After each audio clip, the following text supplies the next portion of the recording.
continuar agora com nossa programação. A gente vai ter uma palestra agora da professora Eliane Del Lama. A Eliane é geóloga, ela é formada pela Universidade Estadual Paulista, pela Unesp, é doutora, professora aqui do IGC, e vai falar um pouquinho para a gente sobre as rochas nos monumentos. Eliane, é com você. Obrigada, Glória. Boa tarde. É um prazer estar participando aqui da Feira de Profissões pelo curso da licenciatura em Geociências e Educação Ambiental. Então, a gente vai conversar aqui um pouquinho sobre as rochas dos monumentos, né? Já estou compartilhando a minha tela aqui. Vamos ver. Tudo certo, Glória? Sim. Muito bem. Então, vamos conversar um pouquinho sobre as rochas dos monumentos, né? Há pouco tempo atrás, vocês viram isso no ensino fundamental, que nós temos 3 grandes grupos de rochas, né? Nós temos as rochas magmáticas, as rochas sedimentares e as rochas metamórficas. E eu vou apresentar aqui para vocês alguns exemplos de monumentos paulistanos, brasileiros e internacionais que foram usados cada um desses grupos de rocha. Vamos começar, então, com as rochas ígneas ou magmáticas. Muito bem. A rocha ígnea, ela se forma a partir da consolidação do magma, do resfriamento do magma. E esse resfriamento, ele pode ocorrer em profundidade. E aí a gente teria uma rocha ígnea plutônica ou intrusiva. Ou esse magma pode chegar na superfície, ele passa a se chamar de lava, essa lava resfria na superfície e aí a gente tem uma rocha ígnea vulcânica ou extrusiva. Vamos ver exemplos então. Começando aí com as rochas plutônicas, né? Talvez a rocha plutônica mais comum que a gente tenha é o granito. E eu trouxe esse exemplo aqui para vocês desse granito, ele se chama granito Itaquera. Ele é um granito comum, um granito de granulação fina, cor cinza. Aqui a gente tem uma foto dele, aqui uma foto um pouco mais próxima, e ele foi usado aqui no Obelisco da Memória, na cidade de São Paulo. Aqui a gente tem um granito já um pouco mais diferente, de aparência diferente, né? Aqui a gente vê, ele continua sendo um granito cinza, mas você tem aqui um cristal que se destaca, um mineral que se destaca na matriz. E aqui a gente tem o granito cinza mauá. Mudando a cor do granito, a gente tem aqui o granito rosa Itupeva, usado no antigo Tribunal da Alçada Civil, aqui em São Paulo, lá no pátio do colégio. E eu quero atentar aqui para vocês que, dependendo da superfície, né, do acabamento da superfície dessa pedra, a gente vai ter uma aparência diferente, uma cor diferente. Então, aqui a gente tem o mesmo granito, mas nessa foto superior a foto está muito mais acentuada. Por quê? Quando a gente faz o polimento da pedra, a cor se acentua, né? Então, é o que vocês podem ver nessas fotos. E mais um granito aqui, a gente tem o granito preto piracaia, né? Quer dizer, ele não é um granito sensu stricto, mas comercialmente ele é conhecido como granito. Isso é muito comum quando a gente vai para o comércio. E aqui a gente tem um zoom dessa pedra, e de novo aqui, a história quando a gente tem a superfície serrada ou a superfície polida, né? Então, quando a gente tem aqui a parte serrada, a cor está muito mais para um cinza.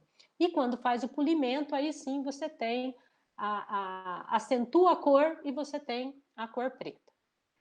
Vamos ver agora exemplos aí pelo mundo. Vamos para Roma, né? Aqui a gente tem o Panteão, e aqui a gente tem 2 tipos de granitos. A gente tem o granito usado no obelisco e o granito usado aqui nas colunas, na construção da igreja. Então, aqui a gente tem um zoom do granito vermelho, que é o granito de Assuã, e esse granito cinza aqui, que é o granito Del Foro.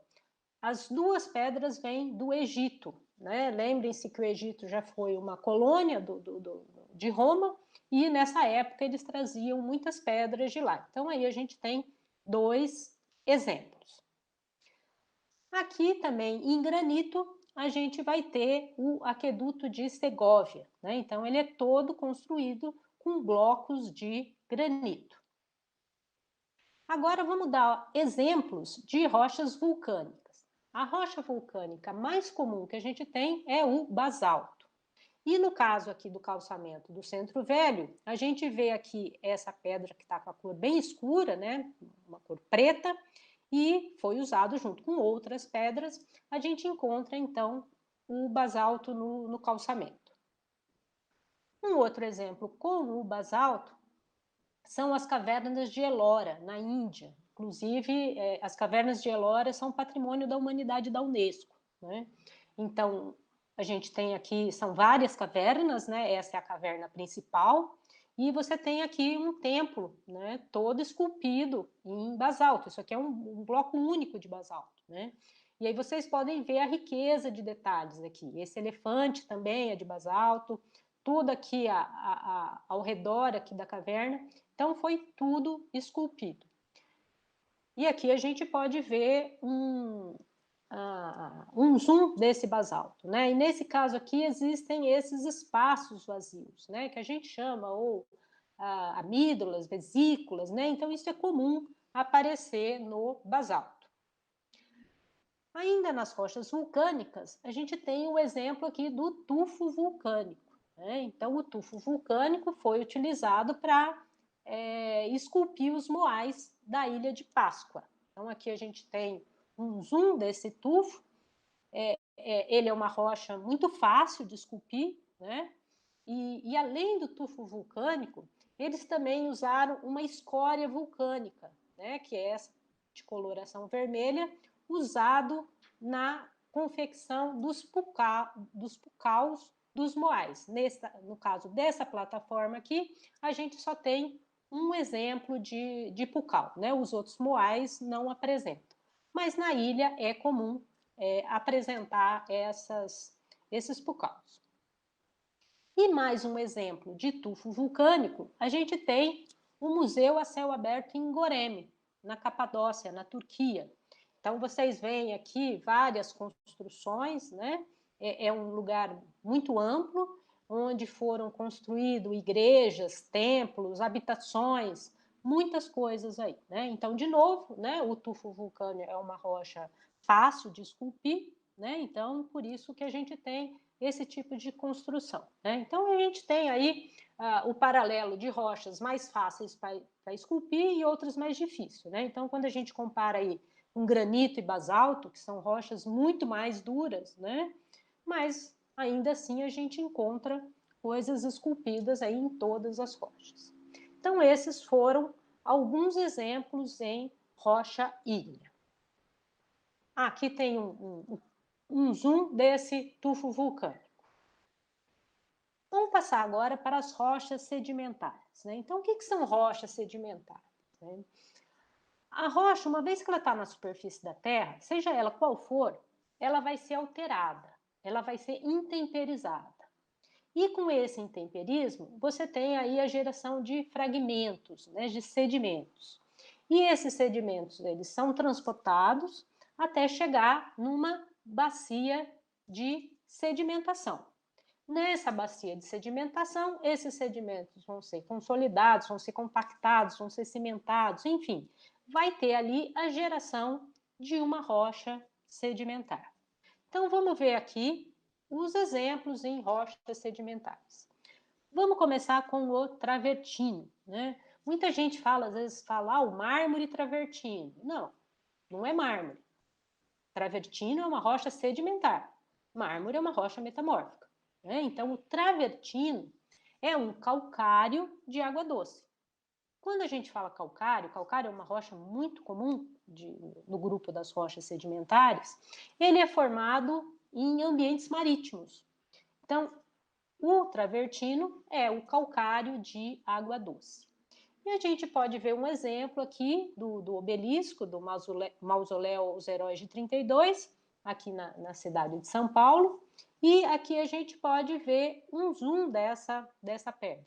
E vocês percebam aqui essa grande quantidade de poros que tem essa pedra, né? Então, um outro exemplo de travertino é a Prefeitura Municipal da cidade de São Paulo, né? Aqui a gente tem, esse é o prédio da Prefeitura, né? E também é revestido de travertino. E tanto o obelisco dos Heróis de 32 como a Prefeitura são constituídas de travertino que veio de Tivoli, lá da Itália, né? Tivoli é uma cidade muito próxima de Roma, e ainda hoje é um grande centro produtor e exportador de travertino, né? E a presença do travertino na prefeitura tem a ver que quando esse prédio ele foi planejado, foi construído, era para ser a sede das indústrias Matarazzo, né? Que os Matarazzo eram italianos, então às vezes tem essas associações, né? Eles tanto contrataram um arquiteto italiano para projetar o edifício, como também trouxeram uma pedra lá da Itália, né? Então, muito aqui no Centro Velho de São Paulo, a gente tem várias, né, construções, monumentos com o travertino. E remete também um pouco à época do café, né, que era quando essa pedra vinha bastante aqui para São Paulo. E aqui a gente tem o Coliseu, lá em Roma, né, que também foi todo revestido de travertino. Hoje a gente vê que uma parte dele está em tijolos, mas isso aí porque depois da queda do Império Romano, o pessoal começou a utilizar esse travertino para fazer outras construções, né? Então a reciclagem aí dos materiais, né? Mas uma boa parte ainda do Coliseu, a gente vê que tem o revestimento do travertino.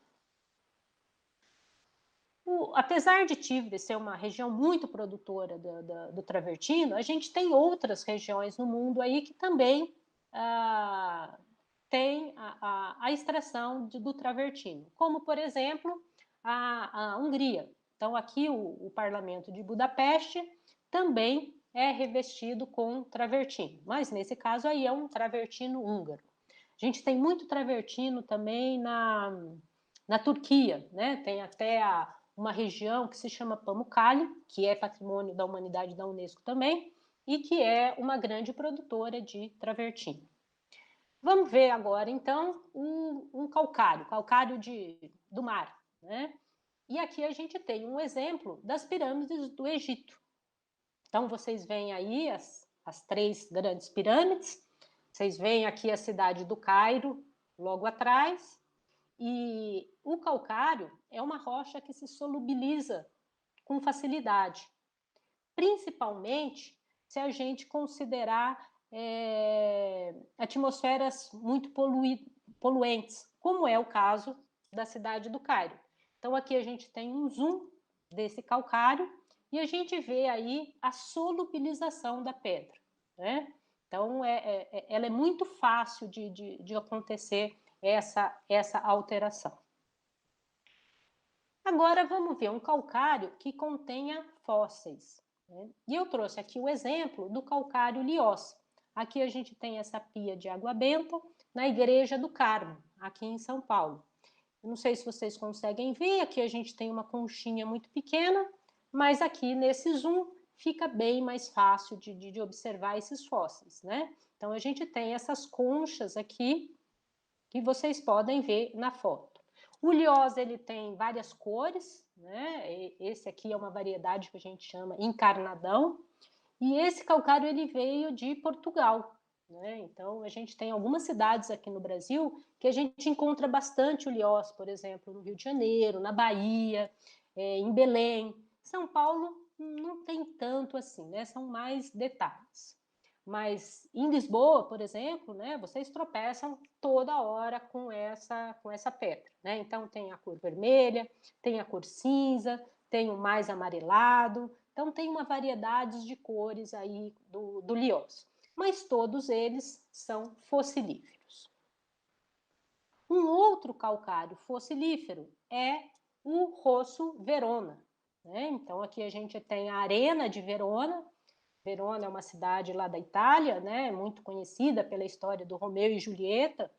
E essa pedra, ela é extraída lá até hoje, né? A gente tem muitos prédios aqui de São Paulo, onde a gente encontra o Rosso Verona. Rosso é vermelho em italiano, né?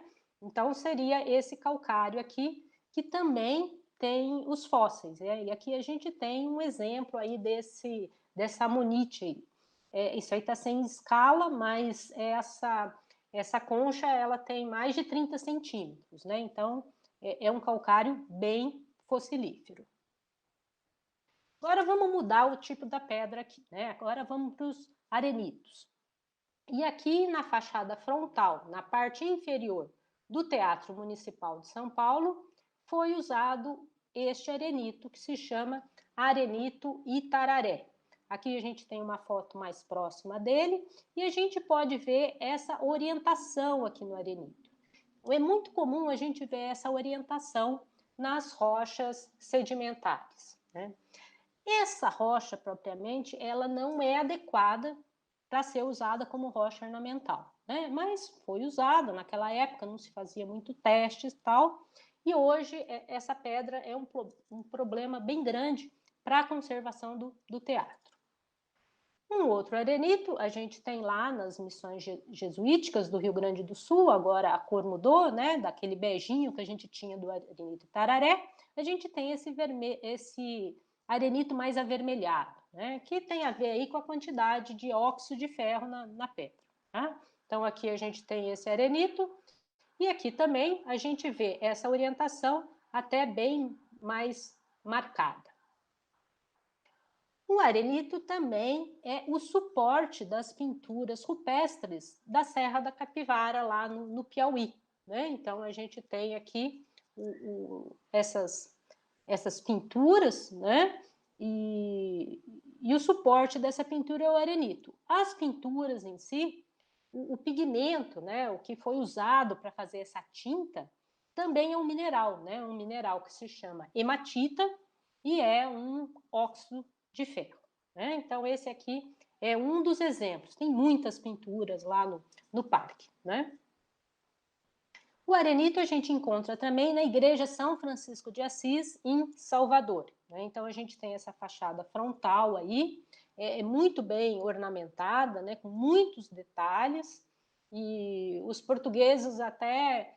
eles falam que essa fachada aí é uma das 7 maravilhas do mundo português, né? De tão rica que é essa ornamentação. Então, mais um exemplo aí de arenito. Agora vamos ver alguns exemplos internacionais, né? Esse aqui é o sítio arqueológico de Petra, na Jordânia, e aqui ele foi também feito de arenito. Nesse caso aqui a gente tem o afloramento, né? E ele foi esculpido, tá? Então aqui a gente vê. E aqui também dá para ver essa orientação, né? Outro exemplo de arenito é em Stonehenge. Então, esse círculo externo foi usado arenito. No círculo interno foram usadas rochas ígneas. Mais um exemplo aqui de arenito, a gente tem o portão de Brandemburgo, que até pouco tempo atrás dividia a cidade de Berlim em 2 partes, né? A parte oriental e a parte ocidental, né? Depois da queda do muro, agora aí você tem o trânsito na cidade, né? Então, mais um exemplo aí de arenito. E aqui a gente tem um arenito um pouco mais com a granulação maior, que é o templo de Abu Simbel, no Egito, né? Então, aqui a gente pode ver o aumento da granulação, né? O templo de Abu Simbel tem uma história bem bacana aí, mas isso é história para uma outra ocasião. E chegamos nas rochas metamórficas, né? Rochas metamórficas são aquelas rochas pré-existentes, onde eu tenho um aumento de pressão e temperatura e transformo aquela rocha em rocha metamórfica. Talvez a rocha metamórfica mais comum seja o mármore, ou pelo menos a mais conhecida. E o mármore a gente pode ver nessa fonte monumental aqui em São Paulo. Bom, seguramente Michelangelo imortalizou essa pedra, né? Então eu trouxe o exemplo aqui da Pietà, né? Mas poderia ter trazido o Davi, o Moisés, né? Tantas outras obras do Michelangelo, né? Que ele gostava muito do mármore Carrara. Os italianos têm o mármore Carrara e os gregos têm o mármore pantélico, que foi usado na construção da Acrópolis lá em Atenas, principalmente aqui no templo principal, o Parthenon. E Portugal também tem a sua grande região, uma região lá grande produtora de mármore.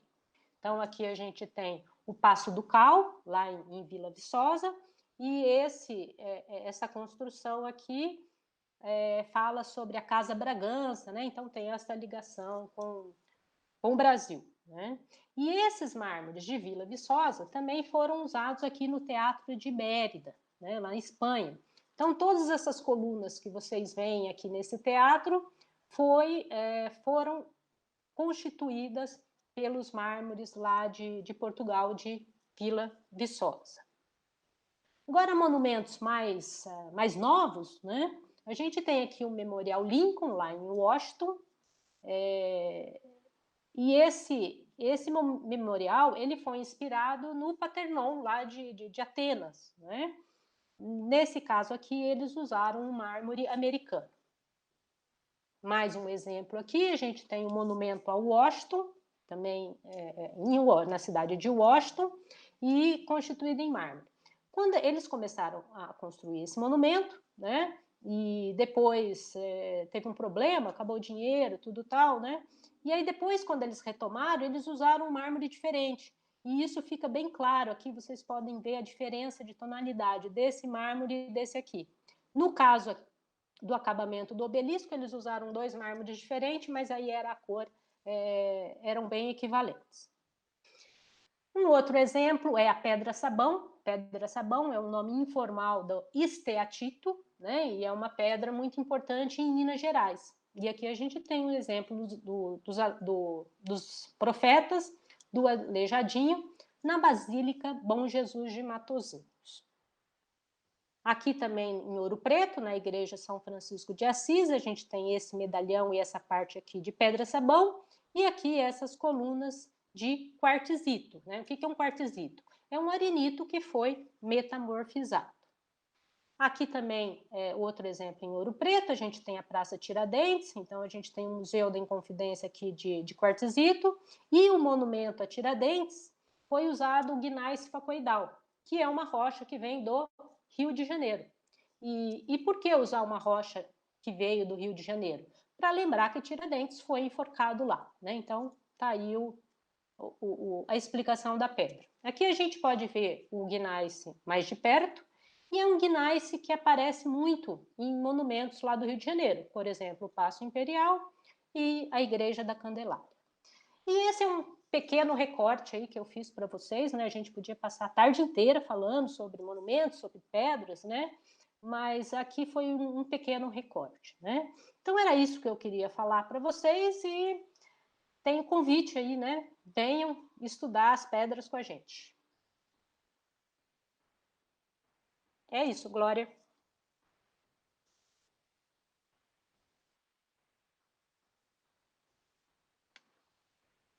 Glória? Desculpa, eu esqueci de acionar o microfone.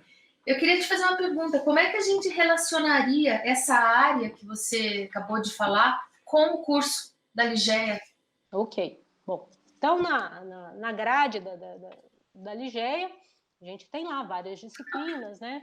Uma dessas disciplinas, que é do 2º ano, é minerais e rochas, né? Então, no primeiro semestre, a gente tem um pouco mais de foco nos minerais e no 2º semestre as rochas, né? Então a gente sabe que rochas é um agregado de minerais, então a gente estuda primeiro os minerais para depois chegar nas rochas, né? Então a gente, o pessoal da licenciatura, eles estudam bastante os diferentes grupos de pedra, as aplicações e vários, né, desdobramentos que tem no curso aí dos outros anos. Tá certo.